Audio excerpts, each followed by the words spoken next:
Hello guys, आम्ही आहे ना 25 तारखेला एका लग्नाला गेलो होतो, 25 जानेवारीला. तर हे असं काही डेकोरेशन आहे. खूप मोठं लग्न होतं ते. लग्न म्हणजे माझ्या माहेरीच होतं. तर गेलो होतो आम्ही लग्नाला सगळे. हे जेवणासाठीचं आहे. हे जेवणामध्ये पण खूप सारे पदार्थ होते. आणि हे लग्न अक्षतांसाठी सगळे बसले होते, अक्षता टाकण्यासाठी.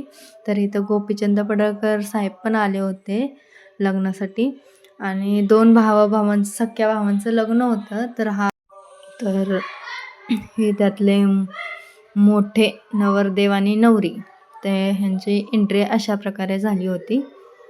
खूप छान एंट्री झाली होती. त्याच्यानंतर हा दुसरा नवरा नवरी, त्यांची खूप छान एंट्री झाली. त्याच्यानंतर ही गंगा आरती झाली. वाराणसीहून आले होते ते लोक गंगा आरती करण्यासाठी. ती पण खूप छान झाली. आणि आम्ही दोघं असं काही तयार होऊन गेलो होतो लग्नासाठी. खूप छान वाटलं. मम्मी पप्पा पण भेटलेले, बहीण पण आलती. मस्त वाटलं.